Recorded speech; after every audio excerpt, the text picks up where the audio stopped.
Welcome all, I am Murjak Dare and we are going through our subject Elements of Electrical Engineering. त्यामधील आपण topic number 6 चालू केलेला आहे that is protective devices and switch gear.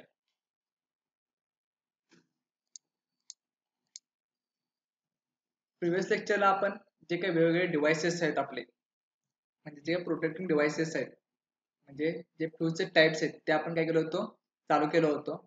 आज आपण असेच काही डिव्हाइसेस बघणार आहोत जे आपण प्रोटेक्शनसाठी काय करतोय वापरत असतो. ठीक आहे. तुझा दुसरा टाइप आहे HRC फ्यूज म्हणजेच काय हाय रप्चरिंग कॅपॅसिटी फ्यूजेस. त्यालाच काय म्हणतो आपण HRC असं त्याला शॉर्ट फॉर्म मध्ये म्हणतो.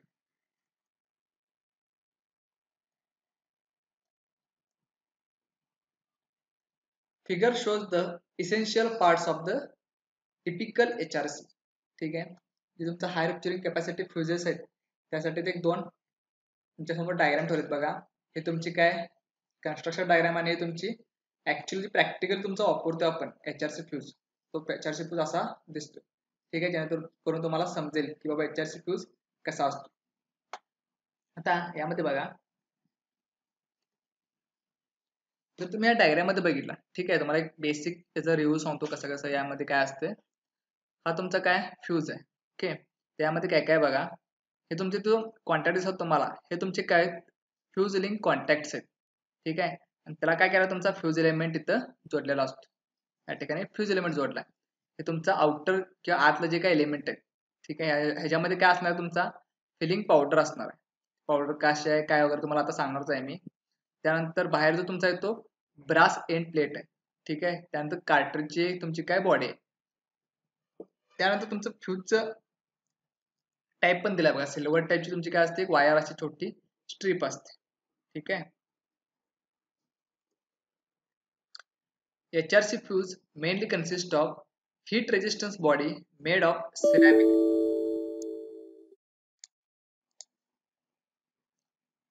Both the ends of a ceramic body, both the ends of a ceramic body consist of metal and caps. ठीक आहे. काय सांगितलं त्यांनी तुमची बॉडी जी काय असणार आहे ती कशाची असणार आहे सिरॅमिकची असणार आहे. आणि तुमचे जे दोन एंड्स आहेत सिरॅमिक बॉडीचे ते तुमचं कसलं आहे मेटलचे एंड कॅप्स आहेत. A current carrying element made of silver is welded to these metal end caps. हे तुमचं ते दिसतंय ना सिल्वरचं काय तुमचं हे फ्यूज एलिमेंट आहे आणि हे दोन्ही साईडला तुमचं काय केलं असते वेल्ड केलेलं असते किंवा सोल्डरिंग केलेलं असते. The current carrying element is completely surrounded by the filling powder. आणि तुमचा जो काही करंट कॅरिंग एलिमेंट आहे तो एक ठराविक पावडरनं तुम्ही काय करताय ते फिल करताय म्हणजे भरून ठेवताय. The filling material may be plaster of Paris, chalk, cords or marble dust. ठीक आहे. तुम्हाला इथे काय दिलंय मटेरियल पण दिलेलं आहे बघा. तुम्हाला मटेरियल पण विचारू शकतात एक्झामला कुठल्या प्रकारचं ते फिलिंग पावडर असेल तुमच्या HRC फ्यूज मध्ये. तुमचं प्लास्टर ऑफ पॅरिस असेल चॉक असेल क्वार्ट्स असेल किंवा मार्बल डस्ट असेल. Filling material are used for the purpose of arc quenching and as cooling medium when fuse element blows off due to excessive heat generated under abnormal condition. ठीक आहे. आता जे तुम्ही fuse मध्ये काय करणार आहे आतमध्ये मटेरियल भरणार आहे ना पावडर भरणार आहे फिलिंग पावडर भरणार आहात ती कशासाठी वापरतोय आपण काय होतंय ज्यावेळेला समजा अबनॉर्मल कंडिशन आली. अबनॉर्मल कंडिशन म्हणजे तुम्ही काय करणार आहे कनेक्शन देणार आहे ठीक आहे. इथून तुमचं इनकमिंग करंट असणार आहे आणि इथं तुमचं काय असणार आहे इक्विपमेंट असणार आहे. बरोबर आहे ना. यासाठी तुमचे इक्विपमेंट असणार आहे आणि इकडे तुमचं असणार आहे सप्लाय. ठीक आहे. हा तुमचा करंट तुमच्या इक्विपमेंटसाठी किंवा तुमच्या सिस्टीमसाठी किती करंट डिफायनेबल आहे सपोज 2 एम्पियर तुमचं काय डिफाइन्ड करंट आहे आणि तुमचं करंट जर 3 एम्पियर इथून आला जेव्हा ज्यावेळेला फॉल्ट कंडिशन येईल त्यावेळेला माझा करंट इन्क्रीज होणार तुम्हाला सांगितलं होतं मी. मग जो करंट इन्क्रीज होणार आहे पहिला कुठून जाणार आहे या फ्यूज एलिमेंट मधून जाणार आहे. ठीक आहे. मग ह्याची पण कॅपॅसिटी किती असते नियर अबाउट 2 एम्पियर. 2 एम्पियर पेक्षा कमीच असते पण नियर अबाउट 2 एम्पियर कन्सिडर करा. मग 2 एम्पियरच्या वर जर करंट आला तर त्यावेळेला काय होते हा तुमचा फ्यूज काय होतोय जळतोय किंवा तुमचा तो ड्रॉन आउट होतोय किंवा सिंपल भाषेत आपलं तो काय होतोय तो जळतोय. मग ज्यावेळी तो जळणार आहे त्यावेळी तिथे ठिणगी पाडतो, बरोबर ना. ज्यावेळी तुमचा फ्यूज एलिमेंट एखादा जळला तर त्यावेळी काय होणार आहे, इथं स्पार्क होणार, ठिणगी पडणार आहे. त्या ठिणगीलाच आपण काय म्हणतोय, आर्क असं नाव देतोय. टेक्निकल लँग्वेज मध्ये त्याला काय म्हणतोय आपण, आर्क म्हणतोय. जी ठिणगी पडते, तुम्ही ठिणग्या बघितला असशीला, ठीक आहे, शॉर्ट सर्किट झाल्यावर वगैरे किंवा तिथं काहीतरी स्पार्क झालं तर त्याला काय म्हणायचं, आर्क. मग हे जे काय आर्क प्रोड्यूस होणार आहे हे काय असणार, तुमचा जाळच असणार ना, एका प्रकारचा आग असणार आहे, बरोबर, फायर असणार आहे. मग जर तो फायर जर बाहेर पडला तर काय होऊ शकते, तुमचं इथं आग लागू शकते.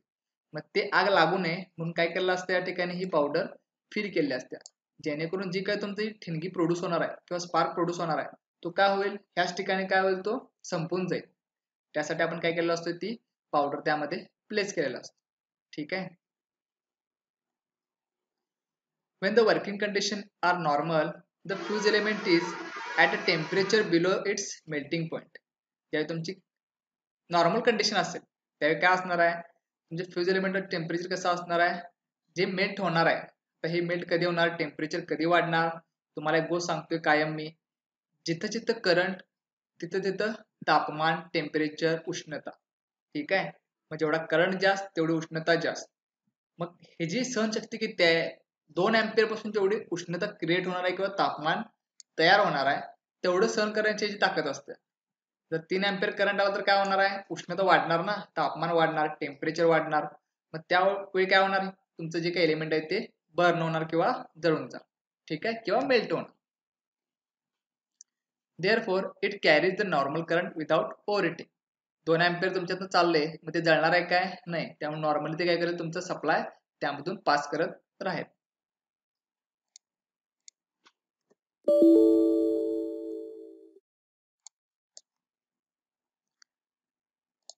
When fault occurs, the current increases and the heat produced due to this current is sufficient to melt fuse element.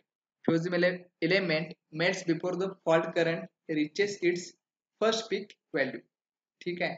जसं मी तुम्हाला सांगितलं आता काय होणार आहे, समजा फॉल्ट क्रिएट झाला, तुम्ही काय करा, ही सिस्टीम तुम्ही कनेक्ट केलाय, फ्यूज इथं कनेक्ट केलाय आणि तो कुठं तुमचा फॉल्ट क्रिएट झाला, त्यावेळी काय होणार आहे, 2 अँपिअर जो करंट आहे ना त्याचं 3 अँपिअर मध्ये करंटचं रूपांतर होणार आहे.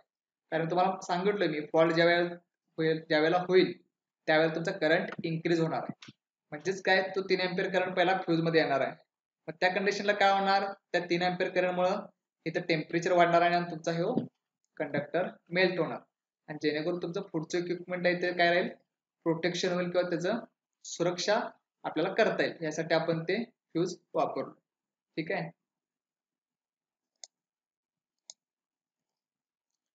Vaporization of metal silver element chemically react with filling powder and produce a high resistance substance which help in quenching the arc.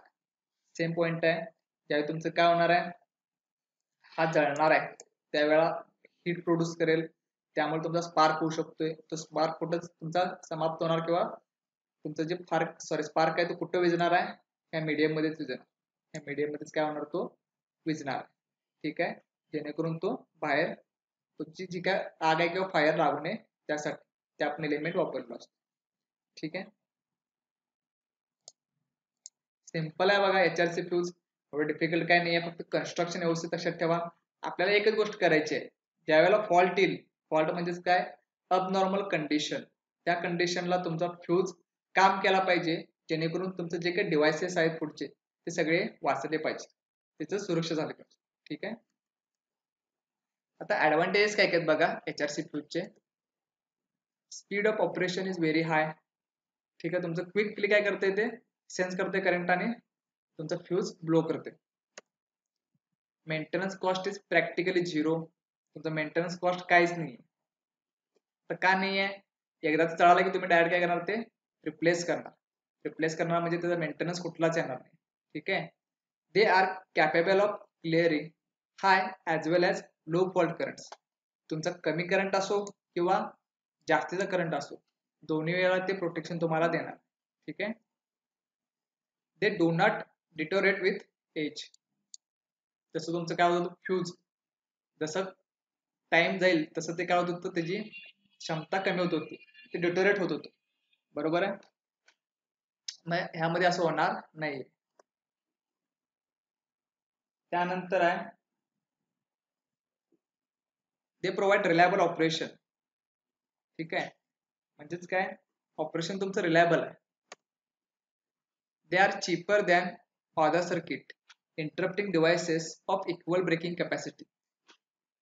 तुम्ही जर कम्पेअर केला अदर इक्विपमेंट बरोबर, सेफ्टी डिव्हाइसेस बरोबर किंवा फ्यूज बरोबर, तर हे काय चीपर आहे त्यांच्यापेक्षा सेम कॅपॅसिटीसाठी. आता याचे काही डिसएडव्हान्टेज पण आहेत. Heat produced by the arc may affect the neighbouring switches. ठीक आहे, जी हीट प्रोड्यूस होणार आहे तुमच्या फ्यूज मध्ये, समजा ती काय झाली, ते क्विंच झाली नाही किंवा ती तुमच्या ह्याच्यामध्ये कंट्रोल झालं नाही, तर नियर बाय जे स्विचेस वगैरे आहेत ना, त्याच्यावर त्याचा इफेक्ट पडू शकतोय आणि ते स्विचेस खराब होऊ शकतात. They have to be replaced every time when the fuse element melt. तुम्हाला दुसरा ऑप्शनच नाही आहे. ज्यावेळी तुमचा फ्यूज जळणार आहे, तुम्हाला डायरेक्ट ते रिप्लेस करावं लागणार आहे. त्यामध्ये तुम्हाला रिपीट काय करावं लागत नाही. समजलं? नेक्स्ट आहे तुमचा मिनिएचर सर्किट ब्रेकर, एमसीबी आपण त्याला म्हणतोय. ठीक आहे, या ठिकाणी तुमची प्रॅक्टिकल डायग्राम बघा एमसीबीची आहे. या ठिकाणी तुम्ही घरामध्ये वगैरे आता बघत असाल एमसीबी. ठीक आहे, तोच काय आहे तुमचा हा एमसीबी आहे. The miniature circuit breakers MCB have become an integral part of domestic, commercial and industrial applications. It is basically a tripping device which act as a switch. Under the normal operating condition, it acts as a closed switch, whereas when the current goes above predetermined level, it acts as an open switch to break the circuit. ठीक आहे, simple operation असतं याचं. पण तुमचं काय असणार आहे, इथं तुमचं इनकमिंग असणार आहे, त्यानंतर इथं तुमचं आउटगोइंग किंवा तुमचं इथे इक्विपमेंट असेल. ठीक आहे, या ठिकाणी तुमचं इक्विपमेंट आहे. मग एमसीबी काय करतोय, नॉर्मल कंडिशनला तुमचा स्विच काय असणार आहे, तुमचा क्लोज असणार आहे. ठीक आहे, नॉर्मल कंडिशनला तुमचं सप्लाय मध्ये पास होत राहणार आहे. पण ज्यावेळेला फॉल्ट किंवा अबनॉर्मल कंडिशन क्रिएट होईल, त्यावेळी काय होणार आहे, तुमचं हे सर्किट आहे ते ब्रेक करणार. ज्या ठिकाणी जर तुम्ही बघितला तरी कॉन्टॅक्ट दिलेत बघ. ठीक आहे, एक प्रकारे हा काय असतो, असा स्विचच असतो. तुम्हाला इथे दाखवतो. नॉर्मल कंडिशनला हा स्विच काय असणार, इथं कनेक्टेड असणार आहे. ज्यावेळी फॉल्ट सिस्टीम वरती येईल त्यावेळेला स्विच हा काय होणार आहे, इथं ओपन होणार आहे, जेणेकरून तुमचं सप्लाय करंट इथे येऊन थांबणार आणि पुढे तो जाणार नाही. ठीक आहे, हे एमसीबीचं सिंपल ऑपरेशन आहे आणि आपण सगळीकडे आता एमसीबी वापरतो. The MCB is available in the molded case which contains the tripping and switching mechanism. हा तुमचा मोल्डेड केस आहे. ठीक आहे, त्यामध्ये काय तुमचं ट्रिपिंग आणि तुमचं स्विचिंग मेकॅनिझम ह्याच्या आतमध्ये प्लेस केलेलं असतं. The switching mechanism is based on the thermal and magnetic sensing devices. Such sensing mechanism is present inside the MCB. तुमच्या यामध्ये कसं असते, तुम्हाला प्रश्न पडला असेल की ह्याच्यामध्ये आतमध्ये काय असेल. ठीक आहे, तर काही सेन्सर्स असतात तुमचे, थर्मल आणि मॅग्नेटिक काय असतात, सेन्सर्स असतात. थर्मल कशासाठी, तुमचं हीट सेन्स करण्यासाठी, आणि मॅग्नेटिक ऍक्शन वरती ते वर्क होते, इलेक्ट्रोमॅग्नेटिक ऍक्शन वरती ते वर्क होते. ठीक आहे, एवढ्या डेप मध्ये आपल्याला जायचं नाही आहे, फक्त समजून घ्या ते काय. थर्मल सेन्सर्स काय आहेत आता, we can connect MCB in series with each line of the AC supply going to the load, just the way we connect the fuse link in series with each supply line. आता ज्यावेळी तुमचं काय होणार आहे, हा तुमचं connection आहे. ठीक आहे, ज्यावेळी तुमचा करंट काय होणार आहे, तुमचं जे काही लिमिट आहे त्यापेक्षा जास्त येणार आहे, त्यावेळी तो काय करणार आहे, स्विच ओपन करणार आहे. मग स्विच ओपन कर म्हणून कोण सांगणार आहे तुम्हाला, त्या सर्किट ब्रेकरला तुमचं थर्मल रिले किंवा मॅग्नेटिक सेन्सर जे आहेत ते काय करणार तुम्हाला, त्या सर्किट ब्रेकरला तुम्हाला सेन्स करून देणार किंवा ते त्याला ट्रिप करायला ऑपरेशनसाठी मदत करणार. ठीक आहे, त्यासाठी तुमचे थर्मल आणि मॅग्नेटिक सेन्सर त्यामध्ये बसवलेला असतो.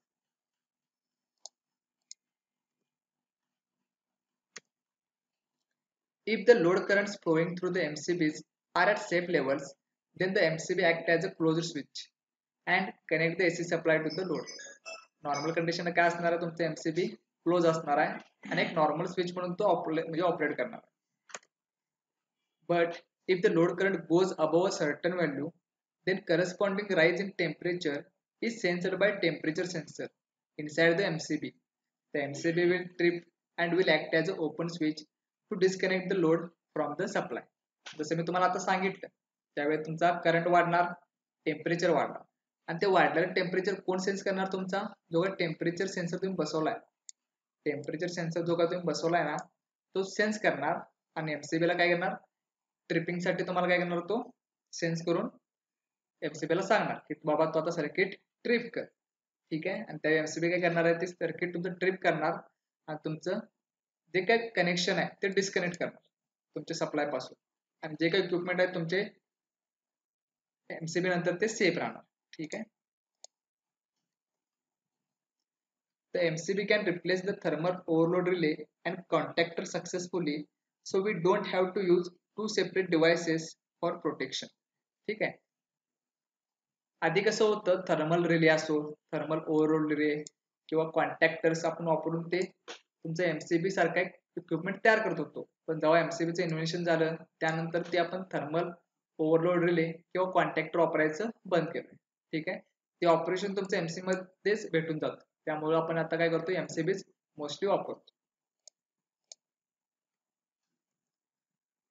आता याचे स्पेसिफिकेशन बघा, म्हणजे जे रेटिंग्स काय आहेत, कुठल्या रेटिंग मध्ये तुम्हाला मार्केटमध्ये हे अवेलेबल आहे. करंट रेटिंग काय बघा, ह्याची 5 एम्पियर पासून ते 60 एम्पियर पर्यंत तुम्हाला हे मार्केटमध्ये मिळू शकते. ठीक आहे. ऍज वेल ऍज तुम्हाला जर पॉईंट मध्ये पाहिजे असेल 0.5 ते 55 एम्पियर पर्यंत तुम्हाला हे मिळून जातं.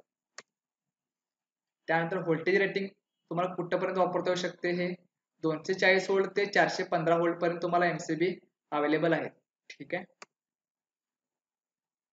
DC व्होल्टेज साठी पण आहे, ते 50 व्होल्ट ते 110 व्होल्ट पर्यंत तुम्हाला भेटून जातात. ठीक आहे. त्यानंतर नेक्स्ट आहे तुमचा MCCB. ओके, मोल्डेड केस सर्किट ब्रेकर. त्याचा फुल फॉर्म आहे. फुल फॉर्म लक्षात ठेवा, शॉर्ट फॉर्म तुमचे जे काही ते लक्षात ठेवा. तुम्हाला विचारू शकतात what is a full form of MCB, what is a full form of MCCB. Confuse करून घेऊ नका. MCB means miniature circuit breaker आणि MCCB मीन्स मोल्डेड केस सर्किट ब्रेकर. या ठिकाणी तुमचा कुठला आहे? मोल्डेड केस सर्किट ब्रेकरची ही तुमची प्रॅक्टिकल डायग्राम. हा तुमचा मोल्डेड केस सर्किट ब्रेकर आहे. इथे लिहिलं बघा MCCB. ओके. तर या ठिकाणी तुम्ही बघितलं तर करंट रेटिंग पण आहे बघा, 15 एम्पियरचा हा. ओके, 15 एम्पियरचा काय तुमचा हा सर्किट ब्रेकर आहे. आता जे काही वेगवेगळे करंट रेटिंग आहेत ते पण इथे तुम्ही काय केले, डिफाईन केलेत बघा याने. म्हणजे तुमच्या सर्किट ब्रेकरवर सगळं स्पेसिफिकेशन्स असतात. ठीक आहे.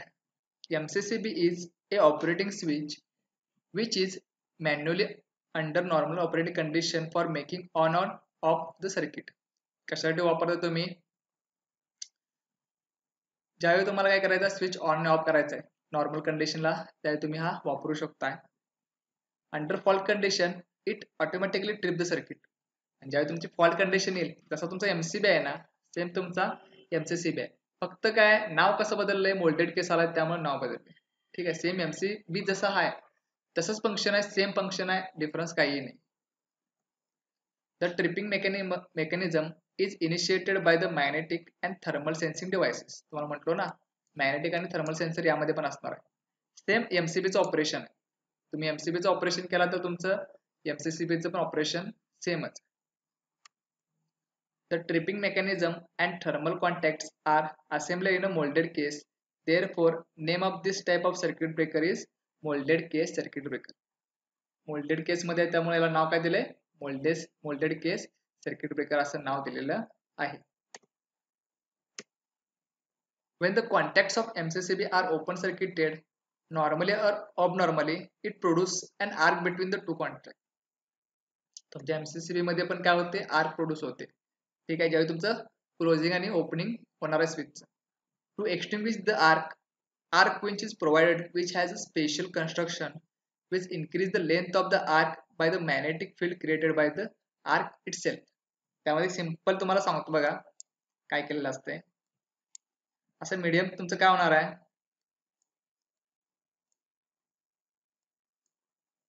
ठीक आहे.